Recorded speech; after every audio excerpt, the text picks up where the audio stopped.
దేవుని యొక్క మహా ఉన్నతమైనటువంటి కృపను బట్టి ఆ దేవాది దేవుడు మనకిచ్చినటువంటి ఈ మహా ఉన్నతమైనటువంటి తరుణాన్ని బట్టి ఆ దేవాది దేవునికి హృదయపూర్వక ధన్యవాదాలు వ్యక్తం చేస్తున్నాను.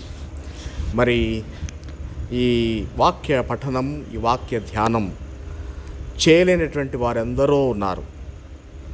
హాస్పిటల్స్లో ఉన్నారు, రోడ్ల వెంట ఉన్నారు, ప్రయాణాల్లో ఉన్నారు, రకరకాల బాధల్లో ఉన్నారు. వాక్యము మరి వలిచి పెట్టేటువంటి వారు కూడా వారికి కరువై వారు వాక్యము లేక బాధపడుచు ఉన్నారు. కానీ దేవుడు మనకైతే ఆయన యొక్క జీవాహారాన్ని మనకు అనునిత్యము అనుగ్రహిస్తూ మనలను మరింత పటిష్టంగా బలపడి నిమిత్తం దేవుడు మనకు తన యొక్క కృపను మనకు అనుగ్రహించి ఈ యొక్క జూమ్ ద్వారా మనము వాక్యం వినడానికి దేవుడు తన యొక్క సహాయాన్ని మనకు అనుగ్రహించాడు. మరి మీరందరూ కూడా దేవుని వాక్యం పట్ల ఆసక్తి పరులై మీరు ఈ విధంగా ప్రభు యొక్క సన్నిధానంలో కూడుకొనటం ఇది మన జీవితాలకు అత్యంత ఆశీర్వాదదాయకమని, దేవునికి ఇది మహిమని నేను భావిస్తున్నాను. మనమందరం కూడా ఆ రీతిగానే తలస్తున్నాం. మరి గడిచిన కాలాల్లో మనము 21వ కీర్తన వరకు మనం ధ్యానం చేసుకున్నాం.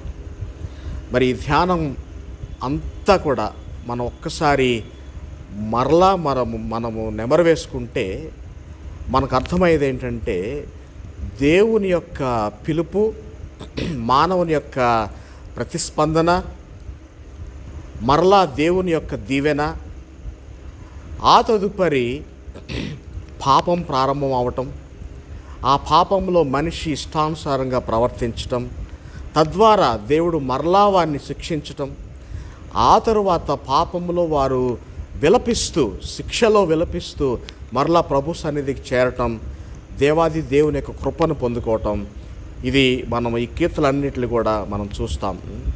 మనము 22వ కీర్తనకు వచ్చేసరికి ఇక్కడ అలాంటిదే జరుగుతుంది, కానీ కొద్దిగా భిన్నంగా ఇది జరుగుతుంది. ఏమిటంటే, మనము ఈ 22వ కీర్తన అనేసరికి ఒక లోతైనటువంటి అనుభూతులతో మనము ఈ యొక్క 22వ కీర్తన చదవటానికి మనం ప్రారంభిస్తాం.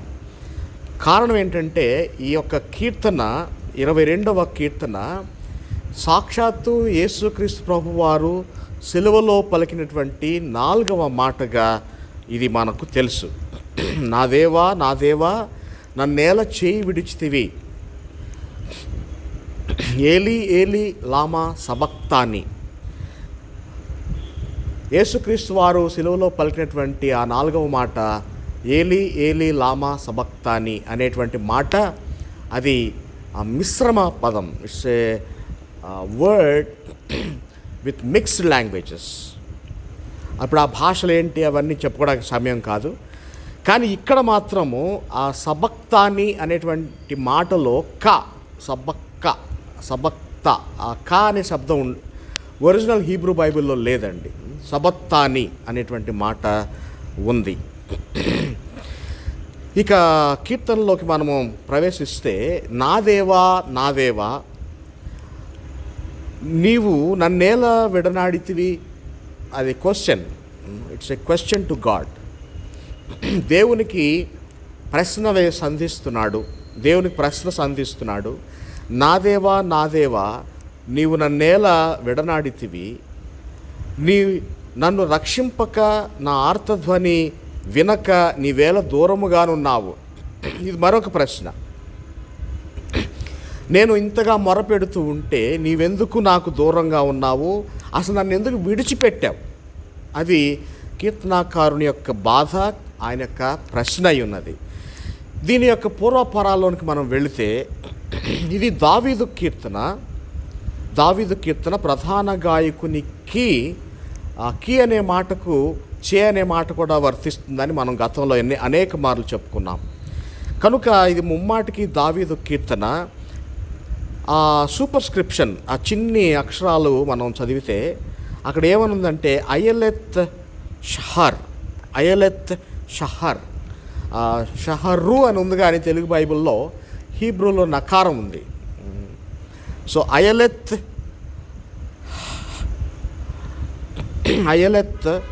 షహార్. ఈ హీబ్రూ బైబిల్లో షహార్కి ముందు హా అనేటువంటి మాట ఉంది. అయలెత్ హషహార్. హషహార్ అంటే హా అంటే ద డెఫినెట్ ఆర్టికల్.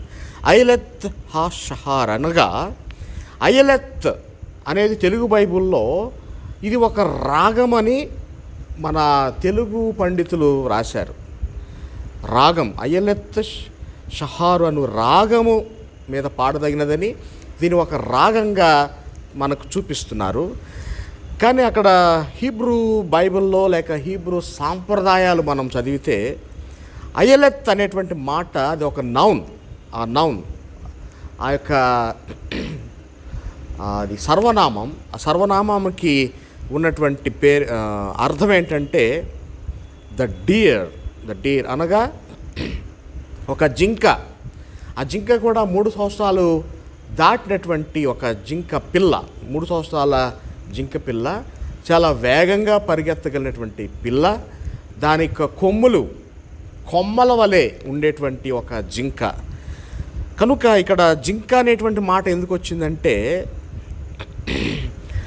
ఇక్కడ ఇవ్వబడినటువంటి ట్రాన్స్లేషన్స్ ప్రకారం హీబ్రూ అనువాదంలో the psalm set for the musician, the chief musician David is now set to the deer of the dawn అనగా ఉదయకాలమున ప్రాతకాలమందు ఆ మసక చీకట్లో సూర్యుడు అప్పుడే ప్రొద్దుపొడిచేటువంటి ఆ చక్కని సూర్యుని యొక్క ప్రారంభ కిరణాలు వచ్చేటువంటి ఆ దశలో మనకు ఒక ఆ లేత లేడి పిల్ల ఆ నీటి దగ్గర ఉన్నప్పుడు ఈ యొక్క సముద్ర జీవులు కానివ్వండి లేక అడవి మృగాలు కానివ్వండి అవి పట్టుకోవడానికి వచ్చినప్పుడు ఇది చాలా ప్రాతకాలం కాబట్టి అత్యంత శక్తితో ఉంటుంది కనుక పారిపోవడానికి దానికి అమితమైనటువంటి శక్తి ఉంటుంది. అందుకే ఇక్కడ ఏమన్నారంటే the deer of the dawn అన్నారు. అనగా ఉదయకాలపు జింక అన్నమాట. అంటే ఈ జింకకు అనేకమైనటువంటి కొమ్మల వలె ఉంటాయని మనకు తెలుసు. ఆ కొమ్మలలో నుంచి పడేటువంటి ఆ సూర్యకిరణాలు తద్వారా వెలువడేటువంటి అందమైనటువంటి దృశ్యం మనం చూడాల్సిందే తప్ప వివరించడానికి వర్ణించడానికి కూడా భాష సరిపోదని మన పెద్దలు మనకు తెలియచేస్తున్నారు. కనుక అయలెత్ అనేది ఒక జింక లేక లేడిపిల్ల ఆఫ్ షహార్ అంటే ఆఫ్ ద డాన్ అంటే ఉదయకాలం. So the deer of the dawn అనేటువంటి ట్రాన్స్లేషన్ మనకి ఇస్తాం. దీనికి మరొక అర్థం ఏంటంటే ఈ అయలెత్ షహారు అనేటువంటి తెలుగులో ఉన్నటువంటి మాట ప్రకారం ఇది ఒక రాగం అని పేర్కొన్నారు. వాస్తవం కావచ్చును. అయితే ఈ రాగం అనేది మన కర్ణాటక సంగీతంలో ఉన్నట్టుగా ఒక పొందుపరచబడినటువంటి ఈ సరిగమలు ఏ విధంగా ఉంటాయో ఆ విధంగా ఉండనవసరం లేదు. కానీ ఇప్పుడు యేసుని కొరక ఎలా జీవించేదా అనేటువంటి పాటలో మన వాళ్ళు ఎన్నో ఆ రాగంలో అనేకమైనటువంటి పాటలు రాశారు. ఇప్పుడు ఈ క్రొత్త లిరిక్స్ ఏవైతే ఉన్నావో ఈ క్రొత్త సాహిత్యం ఏదైతే ఉన్నదో దానిని అంతకు ముందున్నటువంటి యేసుని కొరక ఎలా జీవించేదనేటువంటి రాగంలో మనం పాడతాం. కనుక ఆ అర్థంలో వచ్చేటువంటి అర్థమే ఈ రాగము అనేటువంటి మాట. కర్ణాటక సంగీతంలో ఉన్నటువంటి రాగం అయితే కాదు అని నేను విశ్వసిస్తున్నాను. కానీ ఇది ఒక పూర్వకాలమందు బహుగా విరివిగా ప్రాచుర్యం పొందినటువంటి ఒక చక్కని అందమైనటువంటి దుఃఖరాగమని నా యొక్క అభిప్రాయం. కనుక ఈ విధంగా ఈ పాట అయలెత్ అనేటువంటి మాజీ పాటకు లేక పూర్వ పాటకు ఇది ఒక చక్కని పొడిగింపని లేక ముగింపని లేక మలుపు అని దీన్ని మనము అర్థం చేసుకోగలం. కనుక ఈ విధంగా ప్రియ దేవుని బిడ్డలారా, ఈ 22వ కీర్తన ప్రత్యేకత దాగి ఉంది. దీనికంటే ప్రాముఖ్యమైనటువంటి ప్రత్యేకత మనం ముందుగా చెప్పుకున్నాం. ఏంటా ప్రత్యేకత అంటే, ఇది క్రీస్తు ప్రభువారు సిలువలో పలికినటువంటి 4వ మాట. బహుశా 7 మాటలు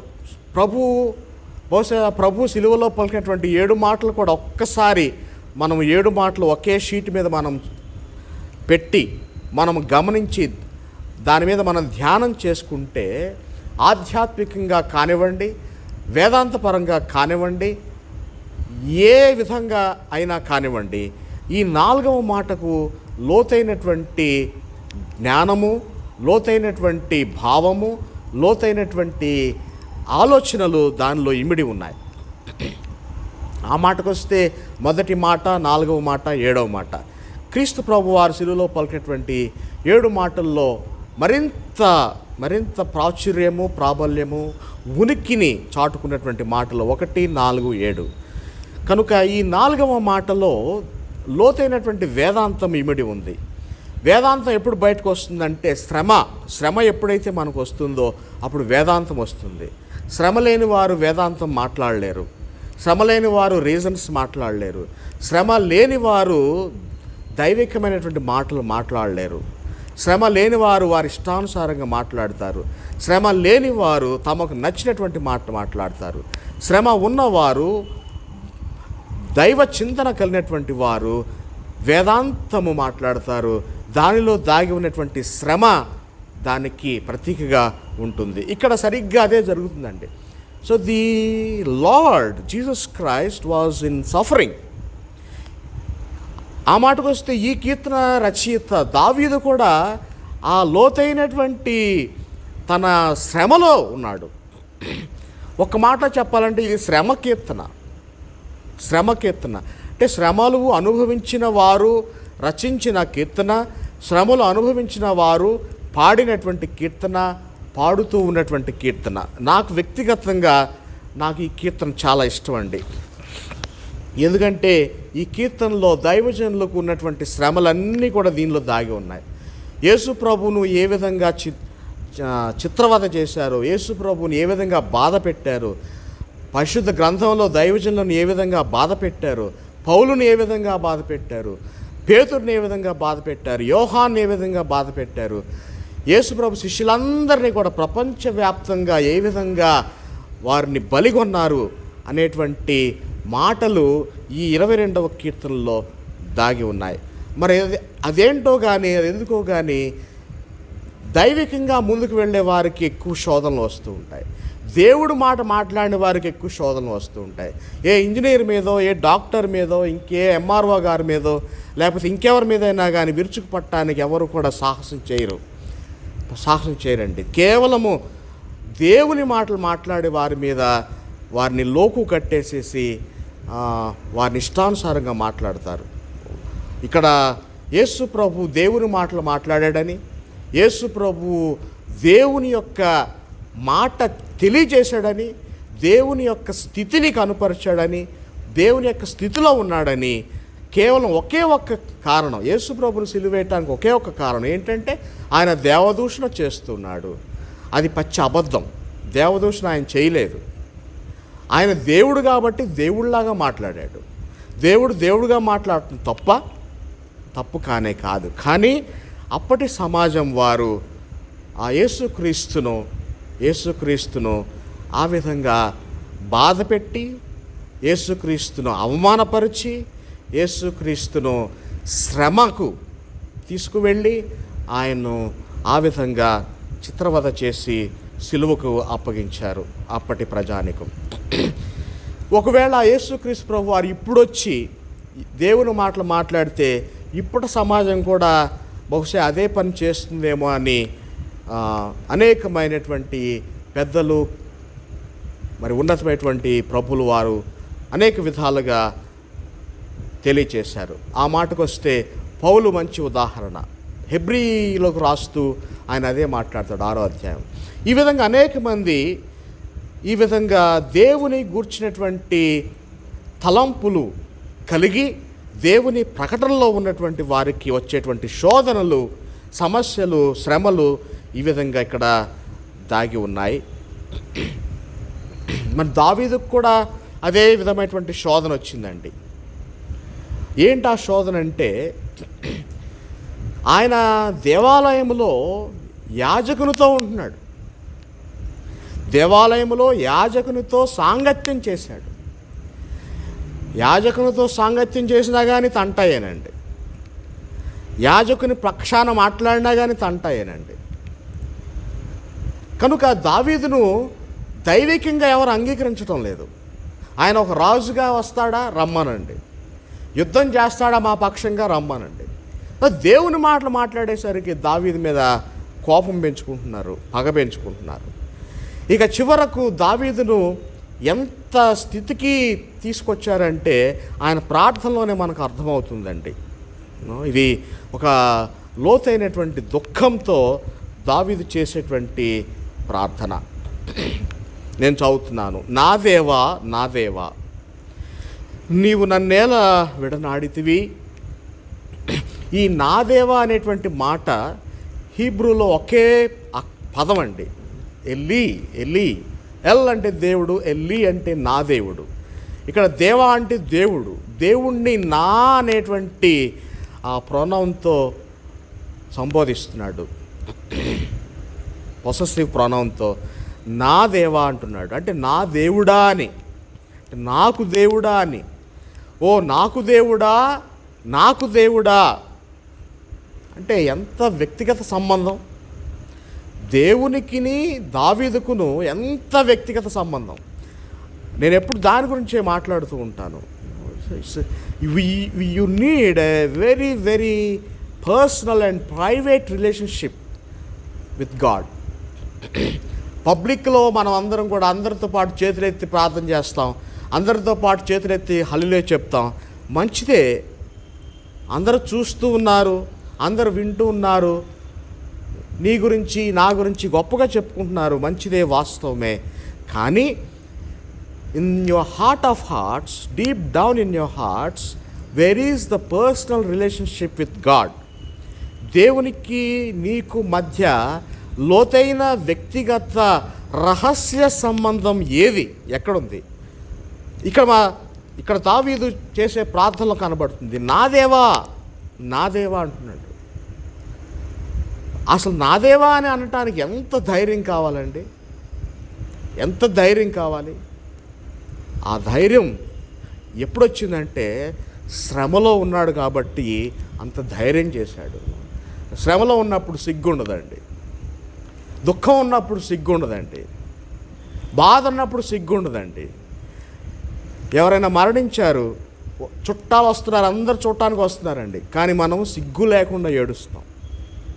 మనకు ఎక్కడైనా బాధ కలుగుతుంది, శరీరంలో విపరీతమైన నొప్పి కలుగుతుంది,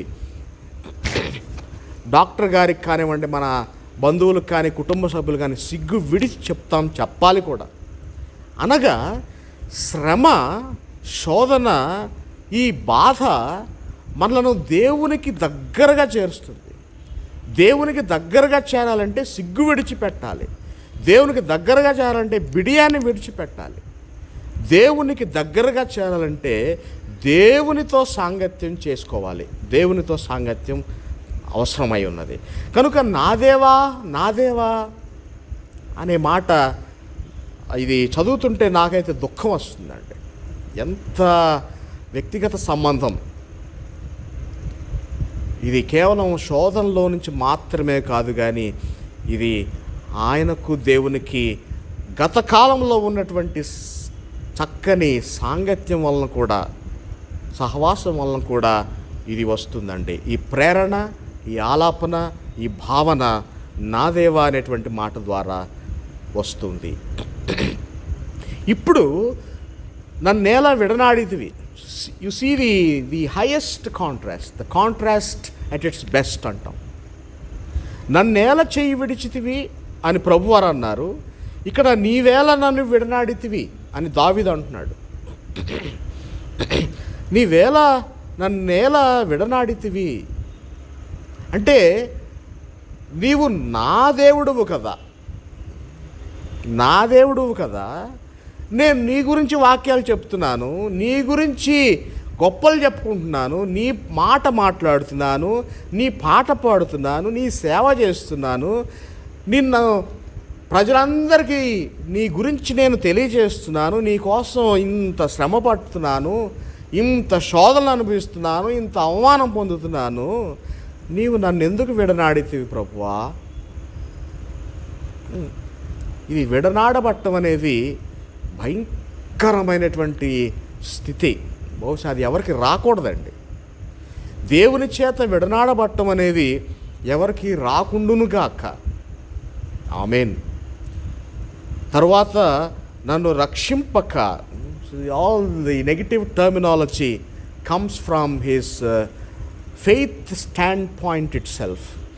విశ్వాస దృఢ నిరీక్షణ అనేటువంటి స్థానం నుంచి వెలువడకూడనటువంటి మాటలు, రాకూడనటువంటి మాటలు, మాట్లాడకూడనటువంటి మాటలు ఆయన బాధలో నుంచి మాట్లాడుతున్నాడు. విడనాడబట్టం అనేది బహు దుర్భరమైనటువంటి స్థితి. దేవుడు విడనాడితే ఈ లోకం ఏమైపోతుంది? నేను ఇంటర్మీడియట్లో ఉన్నప్పుడు మా ఫిజిక్స్ లెక్చరర్ గారు ఒక మాట చెప్పారండి. ఈ యొక్క భూమి సూర్యునికి ఒక్క అడుగు వెనక్కి వెళితే ఐసు ముద్ద అయిపోతుంది, అదే భూమి సూర్యుని వైపు ఒక్క అడుగు ముందుకు వెళితే బూడిదైపోతుంది, లేక అగ్నిగోళం అయిపోతుంది అని ఆ ఫిజిక్స్ లెక్చరర్ గారు ఆ రోజున తెలియచేశారు. మరి సూర్యుడు భూమికి మధ్య ఉన్నటువంటి సంబంధాలు ఆ విధంగా ఉంటే దేవునికి మానవునికి ఉన్నటువంటి సంబంధం మరింత బలంగా ఉంటుంది. కాబట్టి దేవుడు ఈ భూగోళాన్ని విడనాడటానికి వీల్లేదు, దేవుడు ఈ విశ్వాన్ని విడనాడటానికి వీల్లేదు. మరి ముఖ్యంగా ఆయనను ప్రేమించేటువంటి దావీదును విడనాడటానికి వీల్లేదు, ఆయన కుమారుడైనటువంటి యేసు క్రీస్తును విడనాడటానికి వీల్లేదు. అయితే ఈ లోకంలో ఎవరిని ఆయన విడనాడలేదు, కేవలం యేసుక్రీస్తు మాత్రమే ఆయన విడనాడాడు. కారణం ఏంటంటే యేసుక్రీస్తును దేవుడు విడనాడకపోతే లోకము విడనాడబడుతుందని తన సొంత కుమారుడైనటువంటి యేసుక్రీస్తును ఆయన విడనాడవలసి వచ్చింది. అది యెషయా గ్రంథం 53వ అధ్యాయంలో మనం చూసుకుంటాం. కనుక ప్రియ దేవుని బిడ్డలారా, నన్ను రక్షింపక, నా ఆర్తధ్వని వినక నీవేళ దూరముగా ఉన్నావు అనేటువంటి ఈ యొక్క నెగిటివ్ టర్మినాలజీ, ఈ విధంగా దావీదు తన మనసును విప్పి దేవునికి తెలియచేస్తున్నాడు. నన్ను రక్షింపక అంటే నేను రక్షణ లేకుండా ఉంటున్నాను, నేను రక్షణ లేకుండా ఉంటే నశించిపోతాను, అది దాని యొక్క భావం. రక్షణ ఉన్న చోట జీవము ఉంటుంది, రక్షణ లేని చోట నిర్జీవము రాజ్యం వెళ్తుంది. అనగా రక్షణ లేని చోట మరణము రాజ్యం వెళ్తుంది. కనుక దేవుని రక్షణ ఇక్కడ మనకు ప్రాముఖ్యం, దేవుని రక్షణ అవసరమైనది. కనుక ఓ ప్రభువా, నా దేవా, నాకు దూరముగా ఉండకు, దయచేసి నాకు సమీపముగా ఉండు అని అంటూ ప్రార్థన చేస్తున్నాడు. ఈ రెండవ వచనంలో మరి ఆ మాటకు వస్తే ఈ 22వ కీర్తనను మనము 4 భాగాలుగా విభజిస్తాం. మొదటి భాగం, మొదటి 5 వచనాలు ఏం తెలియజేస్తున్నాయంటే the one abandoned by God, అంటే దేవుని చేత విడనాడబడినటువంటి వ్యక్తి లేక స్థితి. రెండవ భాగం 6వ వచనం నుంచి 11వ వచనం వరకు the one abandoned by others, ఇతరుల చేత నిషేధించబడినటువంటి స్థితి వ్యక్తి. మూడవది హెల్ప్లెస్ అండ్ హోప్లెస్. ఇక్కడ ఎటువంటి సహాయం లేదు, ఎటువంటి నిరీక్షణ కూడా లేదు. ఎవరిని ఆశ్రయించాలో తెలీదు, ఎవరి దగ్గరికి వెళ్తే నా పక్షంగా మాట్లాడతారో కూడా తెలియదు. అంటే దయనీయ స్థితి, దీనస్థితి, మనం ఏమీ చేయలేనటువంటి స్థితి. ఏమీ చేయలేనటువంటి స్థితి అంటే ఇక మంచం మీద ఉన్నటువంటి స్థితితో సమానం. If you are helpless and if you are hopeless, it is highly miserable. 22 నుంచి 31 వరకు he has done it. Praise the lord. He has done it అంటే దేవుడు చేశాడు. God has done with me. God has answered my prayers. God has answered my cry అనేది ఈ చివరి భాగంలో దావీదు కీర్తనాకారుడుగా తను ఈ యొక్క పాఠాన్ని మనకు తెలియజేస్తున్నాడు. కనుక God has done it, so we are done with it. మరి మొదటి 5 వచనాల్లో we are seem to be abandoned by God in particular to the contexts given in our society and in our era. The context of COVID. ఈ COVID బారిన పడినటువంటి వారు మంచం మీద పండుకున్నప్పుడు, ventilator మీద ఉన్నప్పుడు వారు ఏం ప్రార్థన చేసి ఉంటారండి? ప్రభువా, నన్ను ఎందుకు విడనాడితివి? నేనేం తప్పు చేశాను? ఒకవేళ తప్పు చేస్తే నన్ను పశ్చాత్తాపం దయచేసి నన్ను క్షమించు అని అంటూ మన వారందరూ కూడా నిస్సహాయ స్థితిలో ఆ ప్రార్థన చేశారు. No, when you are abandoned by God and that is the highest suffering that will bring you closer to God. దేవుని ప్రియమైనటువంటి వారలారా, నా దేవా అనేటువంటి మాటకు పైకైతే మాట్లాడాడు కానీ తన లోపల ఆ మాటకు అర్థాన్ని చూపించలేకపోతున్నాడండి.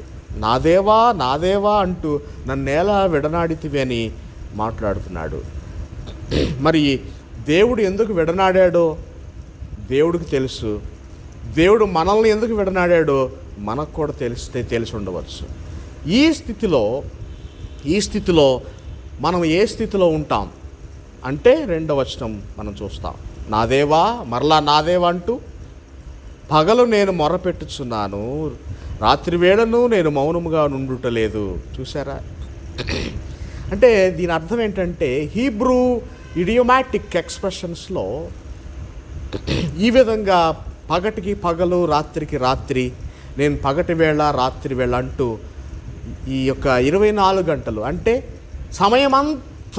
సమయమంతా అనేటువంటి అర్థాన్ని వ్యక్తపరచడానికి ఈ మాటలు వాడుతుంటారు. పగటి వేళ నేను మొరపెట్టుచున్నాను, రాత్రి వేళ నేను మౌనంగా ఉండటం లేదు.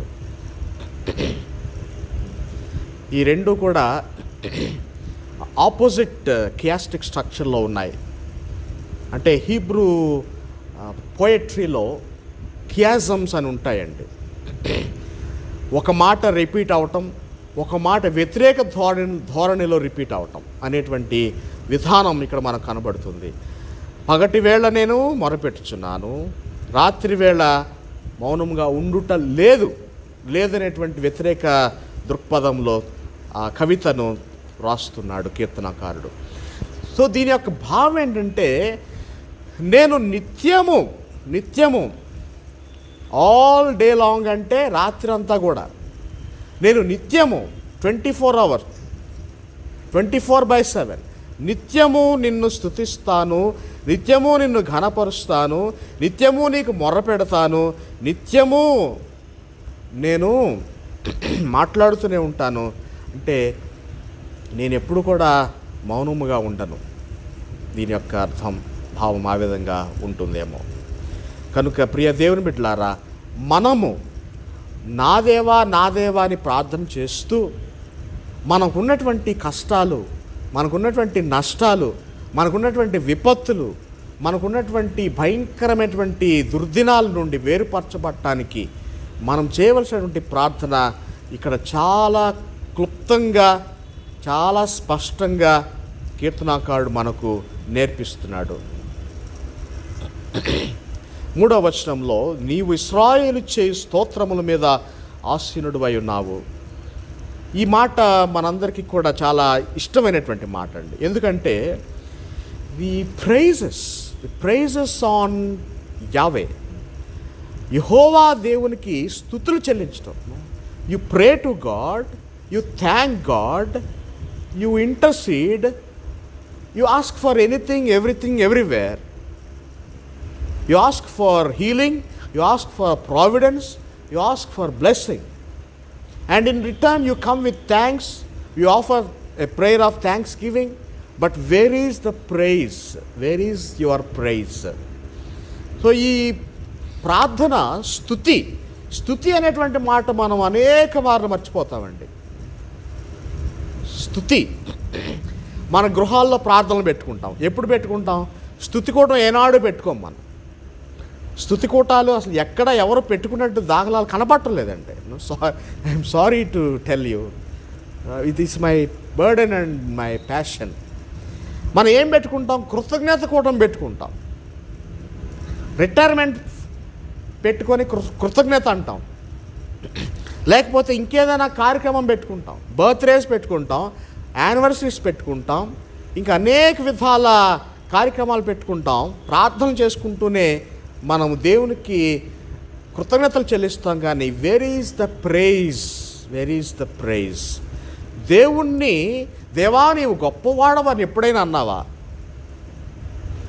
దేవా నీవు గొప్పవాడవి, you are great O God, you are great, your majesty, your esteemedness, glory to you, glory and honour, we magnify you. దేవా నీవు గొప్పవాడవు ప్రభువా అని స్తోత్రాలు చేయాలి. మన పితరులు చేశారు, మనం కూడా చేయాలి అని అంటూ ఏమన్నాడు చూడండి. 4వ వచనంలో, మా పితరులు నీ యందు నమ్మిక ఉంచిరి. ఏ విధంగా నమ్మిక ఉంచారంటే they praised you, they thanked you and they have experienced all your blessings. అంటే దేవునికి, అంటే ప్రభువా నీకు ఇశ్రాయేలీయులకు ఉన్నటువంటి సంబంధం ఎంత బలమైందంటే వారు నీ యందు నమ్మిక ఉంచారు. అంటే ఇప్పుడు నమ్మకం లేదనే కదా, నమ్మకం పోతుంది. కారణం ఏంటంటే మన శ్రమలు, మన శోధనలు, మన విపత్తులు ఆ స్థాయిలో ఉన్నాయండి. We are losing hope, we are losing faith. No, నీ పితరులు నమ్మిక ఉంచారు కదా, నీ పితరులు నీకు బోధించారు కదా. ఒక తరము వారు మరి ఒక తరము వారు ఎదురు దేవుని క్రియలను కొనియాడుదురని వాక్యానుసారంగా నీకు వాక్యాన్ని బోధించారు కదా. మరి ఇప్పుడెందుకు నీవు నమ్మడం లేదు అంటే ఉన్నటువంటి సమస్యలు, ఉన్నటువంటి విపత్తులు, శోధనలు ఆ విధంగా ఉన్నాయి. We are literally being crucified. It's a psalm of crucifixion. నాకు బైబిల్లో నేను రాసుకున్నానండి, పైన క్రూసిఫిక్షన్ అని రాసుకున్నాను నేను, 22వ కీర్తన పైన. It's a psalm of crucifixion, it's a psalm of suffering, it's a psalm of praise even at crucifixion. మా పితరులు నీ యందు నమ్మిక ఉంచారు, వారు నీ యందు నమ్మిక ఉంచగా నీవు వారిని రక్షించితివి. కాబట్టి నమ్మకంలో, స్తుతియాగంలో వారు నీ యొక్క మేళ్లను పొందుకున్నారు. 5వ వచనము, వారు నీకు మొర్రపెట్టి విడుదల నొందిరి, నీ యందు నమ్మిక ఉంచి సిగ్గుపడకపోయిరి. ఇందాక మనం చెప్పుకున్నాం, శ్రమలో ఉన్నవారికి సిగ్గు ఉండదు, బాధ ఉన్నవారికి సిగ్గు ఉండదు, నొప్పి ఉన్నవారికి సిగ్గు ఉండదు. వారు ఏడుస్తారు, బహిరంగంగా ఏడుస్తారు. సమాధి దగ్గర వారి నిలవైనటువంటి వారు బంధువులు మరణిస్తే సమాధి దగ్గర బోర్లగా పండుకొని, నా వైపు ఎవరు చూసినా పర్వాలేదంటూ బోర్లకు పడి ఏడ్చేవారిని కూడా మనం చూసాం. సిగ్గు విడిచి బాధను మనం వెళ్ళగక్కుతాం. కానీ ఇక్కడ దేవుడు ఏం సెలవు ఇస్తున్నాడంటే, మీ పితరులు నా యందు నమ్మిక ఉంచి సిగ్గుపడకపోయిరి. చూసారా, ఆ సిగ్గును తొలగించేశాను. సిగ్గుపడకపోయారు అంటే ఇప్పుడు మీరు సిగ్గుపడకుండా మీరు ఏమైతే చేస్తున్నారో, సిగ్గుపడకుండా ఏ ప్రార్థన అయితే సల్పారో, సిగ్గుపడకుండా ఎంత దుఃఖించారో, మీరు స్తుతియాగం చెల్లించడానికి కూడా ఆ సిగ్గును తొలగిస్తున్నాను. So that is the paradox. మీరు ఏ సిగ్గునైతే మీరు పట్టుకొని, ఏ సిగ్గుతో అయితే మీరు నడుచుకుంటూ వచ్చారో, ఇప్పుడు ఆ సిగ్గుతో దేవుణ్ణి స్తుతించాలి. అది దాని యొక్క భావం. అనగా మనము స్తుతియాగం చెల్లించేటువంటి సమయంలో సిగ్గును, బిడియాన్ని తొలగించుకోవాలి. అది దాని యొక్క భావం. ఇంత లోతైనటువంటి మాటలు ఈ యొక్క దుఃఖరాగంలో నుండి కీర్తనాకారుడు తీసుకొని వస్తున్నాడు. 6వ వచనంలో, నేను నరుడను కాను, నేను పురుగును, నరుల చేత నిందింపబడిన వాడను, ప్రజల చేత తృణీకరించబడిన వాడను. ఈ రెండవ భాగంలో ఏం చెప్పుకున్నాం మనం? మొదటి భాగంలో అబాండన్డ్ బై గాడ్, మొదటి 5 వచనాలు అబాండన్డ్ బై గాడ్. రెండవ భాగమైన 6 నుంచి 11 వరకు అబాండన్డ్ బై అదర్స్, అంటే ఇతరుల చేత కూడా నీవు తృణీకరించబడుతున్నావు. ఇక మనం 6వ వచనంలో అదే చదువుతున్నాం, నేను నరుడను కాను, నేను పురుగును. కీర్తనాకారుడు రాజు అయ్యుండి నేను పురుగును అంటున్నాడండి. అంటే ఎంత బాధపడుతున్నాడో. ప్రజలు విడనాడి ఉండవచ్చు, ప్రజలు అవహేళన చేస్తున్నారు, దేవుడు కూడా ఆయన విడిచిపెట్టాడు అంటూ నేను పురుగును అని ఆయన బాధపడుతున్నాడు. అంటే నేను బాధపడుతున్నాను, నన్ను పురుగులాగా మీరు చూస్తున్నారు, నేను బాధపడుతున్నాను అంటూ ఈ పాట, ఈ ప్రార్థన దేవునికి సమర్పిస్తున్నాడు. నరుల చేత నిందింపబడిన వాడను, ప్రజల చేత తృణీకరింపబడిన వాడు. అసలు ఎవరు పట్టించుకుంటున్నారండి? దావీదు మాట్లాడుతున్నాడు, నరులు పట్టించుకోవడం లేదు, ప్రజలు పట్టించుకోవడం లేదు. తను రాజుగా ఉండి తన రాజ్యంలో ఉన్న వారిని నరులు అంటున్నాడు, ఇతర రాజ్యాల్లో ఉన్న వారిని ప్రజలు అంటున్నాడు. తన రాజ్యంలో ఉన్నవారు గౌరవించడం లేదు, ఇతర రాజ్యాల్లో ఉన్నవారు అసలు గౌరవించడం లేదు. ఎందుకంటే ఇక్కడున్న వారేమో పదవుల కోసం, కుర్చీ కోసం, నేను ఎప్పుడు రాజు అయిపోవాలి, ఎప్పుడు దావీదు గద్దె దించాలి, నేను ఎప్పుడు ఎక్కాలని మనకు తెలీదా?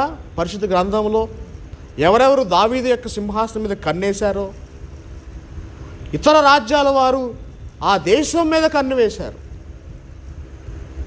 కనుక David was experiencing the internal politics as well as the external politics. But the internal politics were intensified and severe.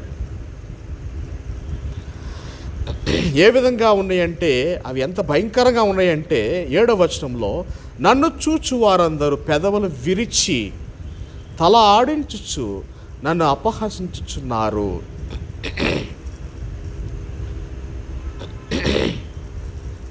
పెదవులు విరుస్తున్నారు. పెదవులు విరవటం అంటే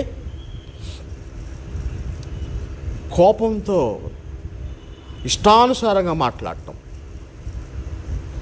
పెదవులు ఆడించుచు విరిచి తలలు ఆడించుచు. తలలు ఆడించడం అంటే నిరాకరించటం, తల తిప్పుకొని వెళ్ళిపోవటం, మనిషిని నిలువునా చంపివేయటం. ఇదంతా కూడా కలిపి అంటే వెరసి నన్ను అపహసిస్తున్నారు.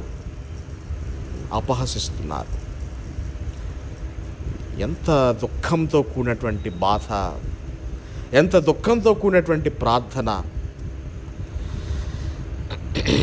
ప్రభువా, నీవు నన్నేల విడనాడితివి, నన్ను రక్షింపక, నా ఆర్తధ్వని వినక నీవేళ దూరముగా ఉన్నావు. మరి ఇక సేవా పరిచర్యలో సేవకులు బహుశా ఈ మాటలన్నీ కూడా ఏదో సందర్భంలో ఈ ప్రార్థన చేసే ఉంటారు. మరి నేను పాస్టర్గా ఎన్నో అవమానాలు పొందానండి. ఒక ఊర్లో కాదు, అన్ని ఊర్లలో పొంది. In every parish we have humiliation, insult, shame. ఎందుకంటే ఏ ప్యారిష్కి వెళ్ళినా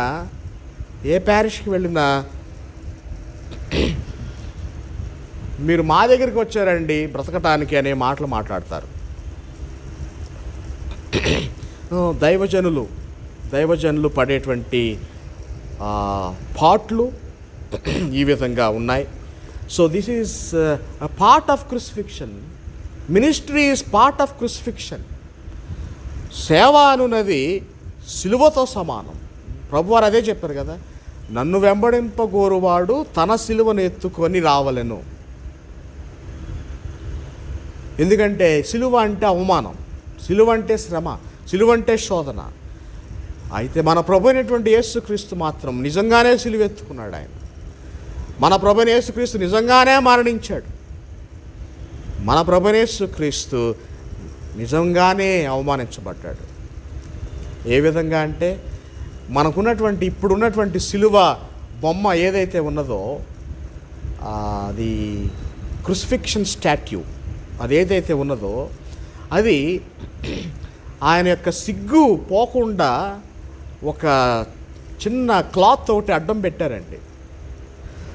మరి ఒరిజినల్ చరిత్రలో perhaps in the Roman history ఆయన ఒంటి మీద చిన్న వస్త్రం కూడా లేకుండా ఆయన సిలువేశారట. ఇన్ ద ఒరిజినల్ హిస్టరీ వారు అపహసిస్తున్నారు. దావీదు భక్తుని కూడా ఒకానొక సమయంలో మరణంతో పోరాడాడు. అంటే అవమానంతో పోరాడాడు. మరణానికి పర్యాయ పదం అవమానం. కనుక ప్రియ దేవుని బిడ్డలారా, when you are abandoned by others, where is your hope?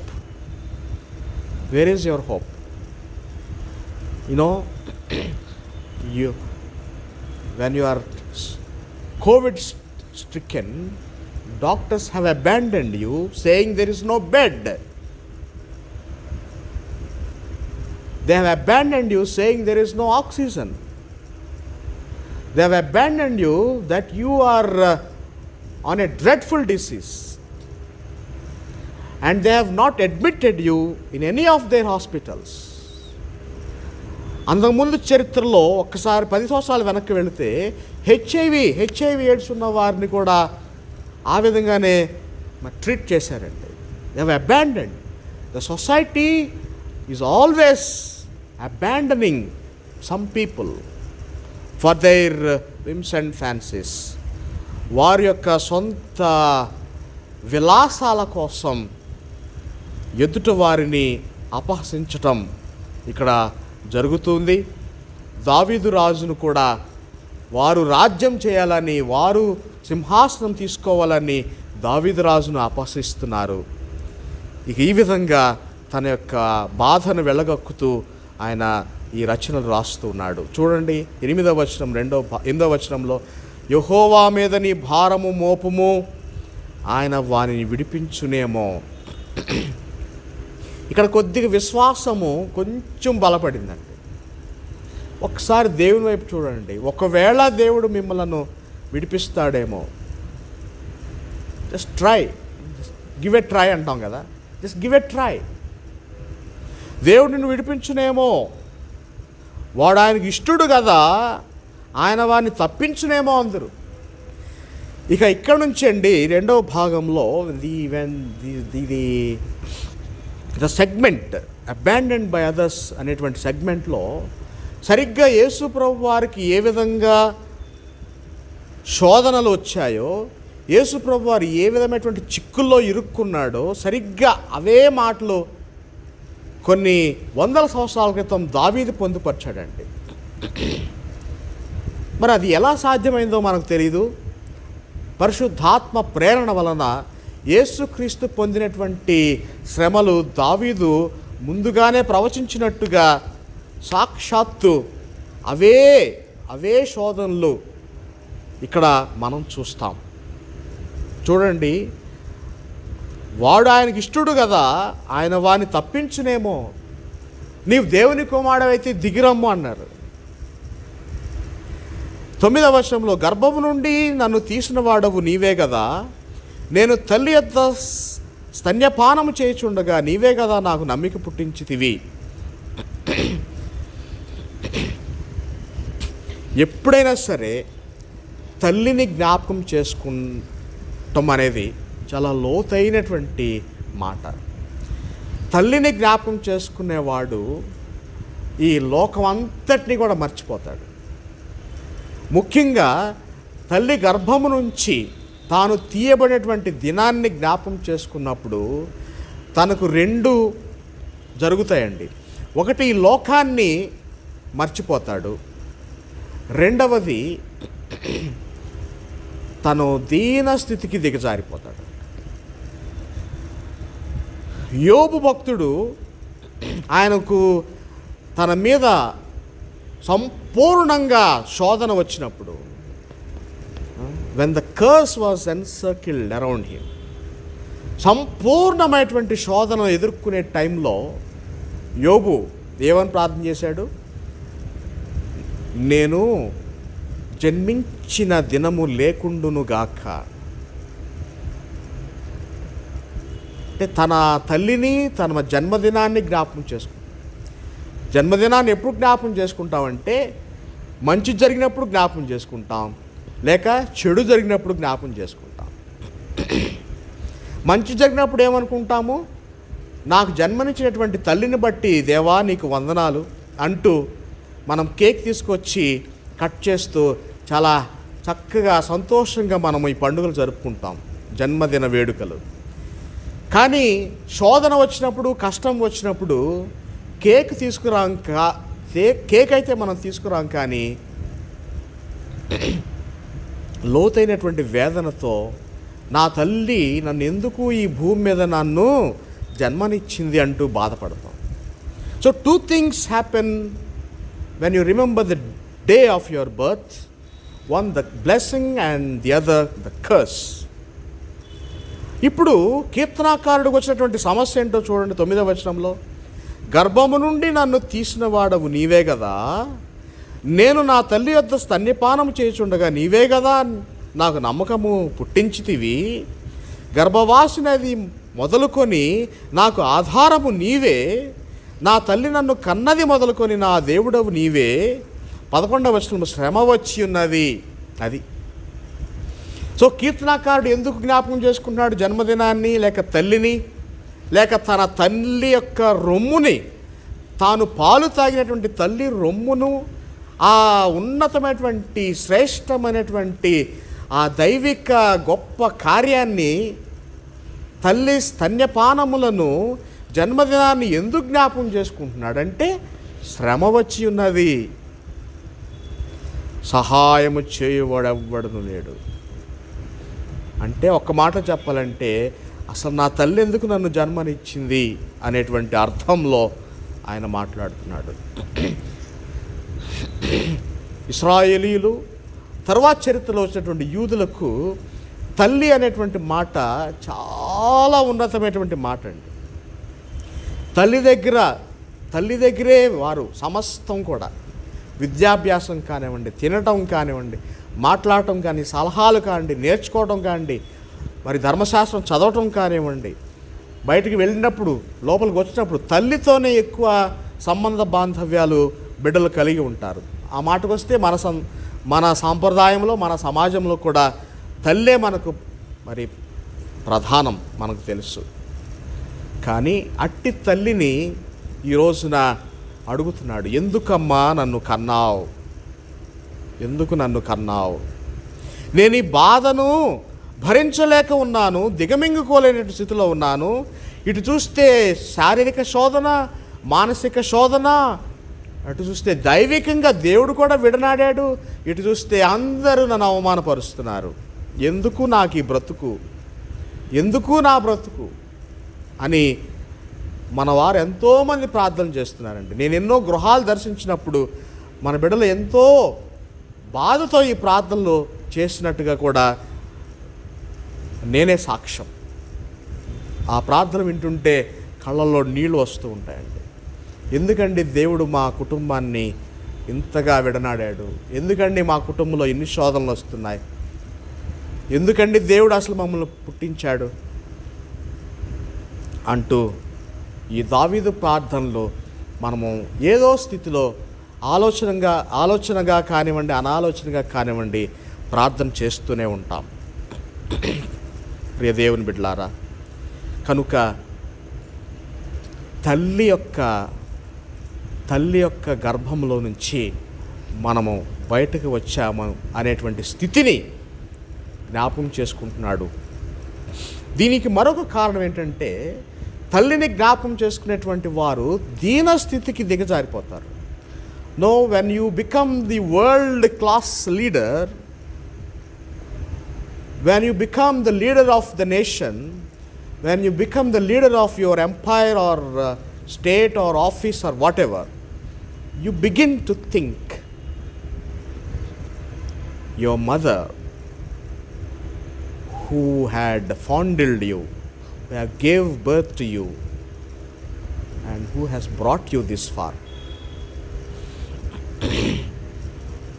గర్భవాసినైనది మొదలుకొని నాకు ఆధారము నీవే. ఆ తల్లి ద్వారా నీవు ఆధారం నాకు అనుగ్రహించావు. ఇప్పుడు శ్రమ వచ్చింది, నేను గొప్పవాడిని అయ్యాను, అయినా కానీ శ్రమ వచ్చి ఉన్నది. No, you tell me one single person, one great leader, one world class leader who has no problem, who has no suffering, who has no insult. మీరందరూ కూడా దేవుణ్ణి జ్ఞాపం చేసుకోవాలి, తల్లిని జ్ఞాపం చేసుకోవాలి, దీనస్థితిలోనికి దిగజారిపోవాలి. దైవికంగా వారు ప్రార్థన చేయడానికి ప్రారంభించాలి, దేవుని సన్నిధిలో మోకరించాలి.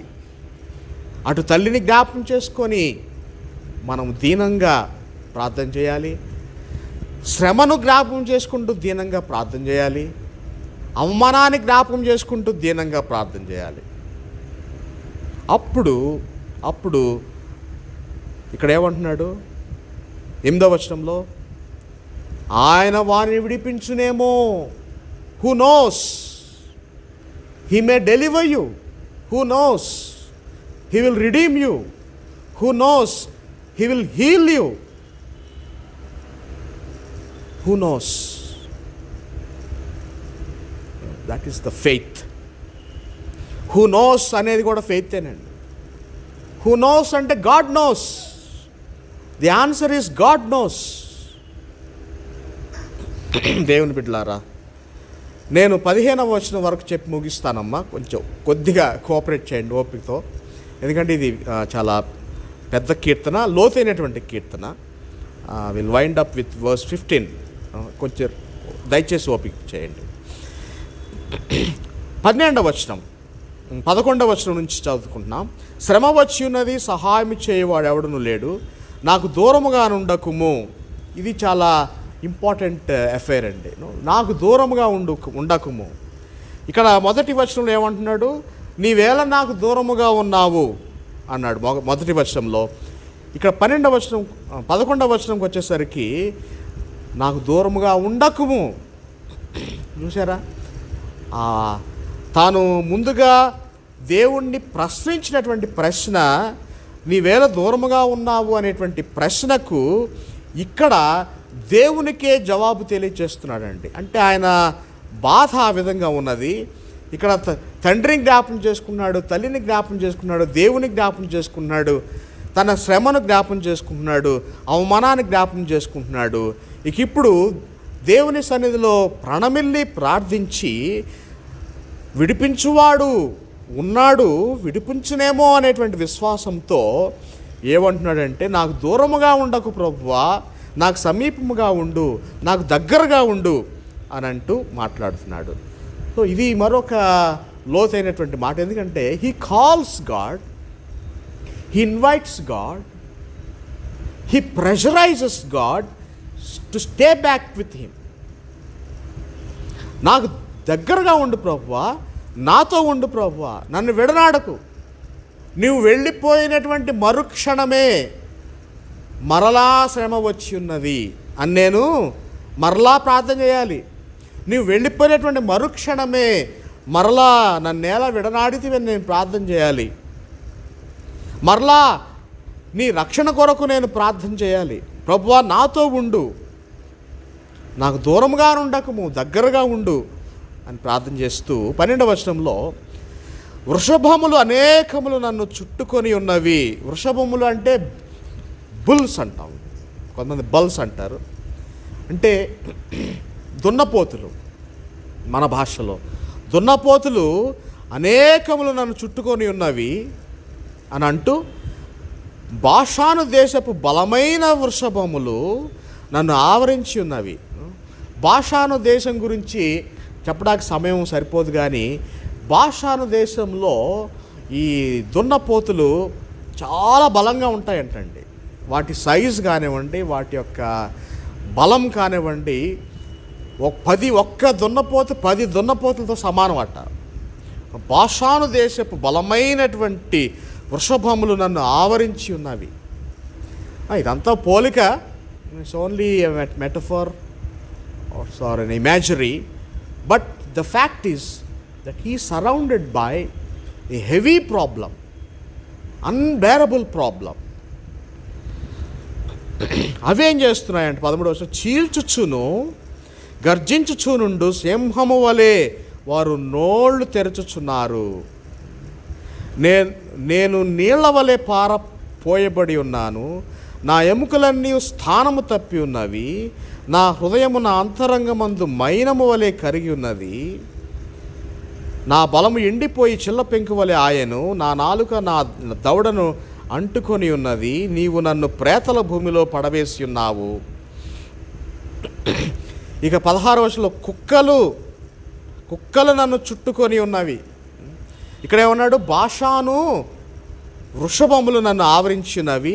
16వ వచనంలో కుక్కలు నన్ను ఆవరించి ఉన్నాయండి. నేను ఒకసారి కృష్ణా జిల్లా నందిగామ శివార్లలో అడవి రావులపాడు నుంచి లింగాలపాడు వెళుతూ ఉంటే, మధ్యరాత్రి ఆల్ నైట్ ప్రేయర్ ముగించుకొని వెళుతూ ఉంటే, నా బైక్ చుట్టూ 5 అడవి కుక్కలు వచ్చాయండి. 5 అడవి కుక్కలు. నేను బైక్ అలా ఆపేసేసి నిలబడ్డాను. ఏమాత్రం కదిలినా కానీ 5 ఒక్కసారి మీద పట్టడానికి సిద్ధంగా ఉన్నాయి.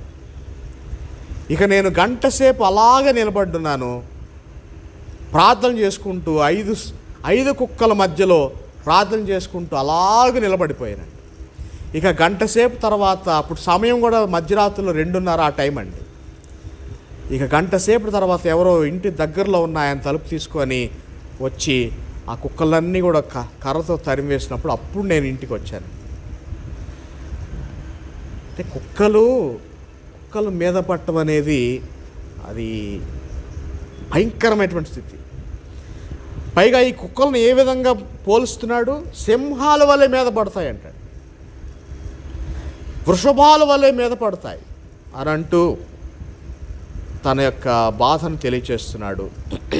మరి ఈ కీర్తన మనము మధ్యలో ముగించడం సరికాదు. వాస్తవానికి ఇది కూడా ఏక కీర్తనగా ఉండింది. ఈ కీర్తన మనం విభజించడానికి వీల్లేదు. మరి 2వ భాగాన్ని మనం వచ్చే వారం ధ్యానం చేసుకుందాం. అయితే దీనిలో నుండి మనం నేర్చుకునేటువంటి పాఠం ఏంటంటే, when you are abandoned, when you feel that you are abandoned, నీవు తృణీకరించబడుతున్నావు, నీవు దేవుని సన్నిధికి నీవు విడనాడబడుతున్నావు అని నీకు అనిపిస్తే నీవు ఈ ప్రార్థన చేయవలసిందే. దావీదు చక్కని ప్రార్థన నేర్పిస్తున్నాడు. నా దేవా వ్యక్తిగత ప్రార్థన. దేవునితో ఉన్నటువంటి వ్యక్తిగత సంబంధ బాంధవ్యము తెలియచేస్తున్నాడు.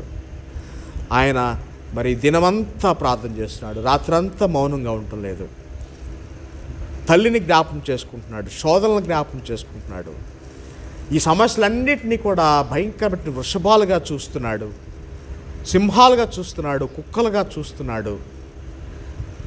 మరి వచ్చే భాగంలో మనము ఇది క్రీస్తు అనేటువంటి కోణంలో, క్రీస్తు అనేటువంటి దృక్పథంలో, క్రీస్తుకు ఉన్నటువంటి శోధనలను మనము మనకున్నటువంటి స్వార్థ పఠనాల్లో నుంచి మనము దాన్ని పోల్చుకుంటూ మనము ధ్యానం చేసుకుంటాం. అయితే ఇప్పటి వరకు మనం చదువుకున్నది లేక ధ్యానం చేసుకున్నది కేవలం ఉపోద్ఘాతమని మనం జ్ఞాపం చేసుకుందాం. క్రీస్తు ప్రభు యొక్క శోధనలకు దావీదు భక్తుడు ఇచ్చేటువంటి ఉపోద్ఘాతంగా ఈ భాగాన్ని మనం ఎంచి మనము దేవుని తట్టు తిరిగి మనము ప్రార్థన చేసుకుందాం. మరి ఈ విధంగా శోధనలన్నీ కూడా మన చుట్టి ఉన్నాయి. శోధన లేని వారు ఎవరూ లేరు. పైగా మనం ఉన్నటువంటి ఈ మహమ్మారిలో మరింత శోధనలు మనకు ఉన్నాయి. మనము మన కుటుంబాలన్నీ కూడా శోధనలోనే ఉన్నాయి. మనం ఎన్నెన్ని ప్రార్థనలు చేశామో వాటన్నిటిని బట్టి కూడా దేవుడు విడుదల అనుగ్రహించాడు. ఈ కీర్తనలో చివరి భాగంకి వచ్చేసరికి దావీదుకు కూడా అదే విడుదల అనుగ్రహిస్తున్నాడు. మరి క్రొత్త నిబంధనలో క్రీస్తు ప్రభు ఈ ప్రార్థన చేసి విడుదల పొందాడు, సమాధి నుంచి కూడా ఆయన విడుదల పొందాడు. కనుక మరి ఇది క్రూసిఫిక్షన్ అనేటువంటి కీర్తన మాత్రమే కాదు, ఈ కీర్తన రిడెంప్షన్ అనేటువంటి కీర్తన. So this psalm is not only the psalm of crucifixion but also the psalm of redemption and liberation. కనుక మనము ప్రభు సన్నిధిలో చేసేటువంటి ప్రార్థన స్తుతియాగముతో కూడినదై, వినయముతో కూడినదై, తల్లిని తండ్రిని జ్ఞాపకం చేసుకున్నదై, దేవుని సన్నిధానములో మనము నా దేవా అంటూ వ్యక్తిగత సంబంధ బాంధవ్యమును తీసుకుని మనము ఈ విధంగా మనం ప్రార్థన చేసుకుందాం. దేవుడు నరుల చేతను ప్రజల చేతను తృణీకరించబడిన స్థితిలో నుంచి, పాపం అనేటువంటి స్థితిలో నుంచి, అనారోగ్యం అనేటువంటి స్థితిలో నుంచి, ఈ మహమ్మారి అనేటువంటి స్థితిలో నుంచి, కోవిడ్ అనేటువంటి స్థితిలో నుంచి మనలందరినీ కూడా విడిపించి వేరుపరచి మనను విడిపించును గాక. దేవుడు తన కృపను ఆ రీతిగా మనందరి మీద కుమ్మరించి బలపరిచి నడిపించును గాక. ఆమేన్.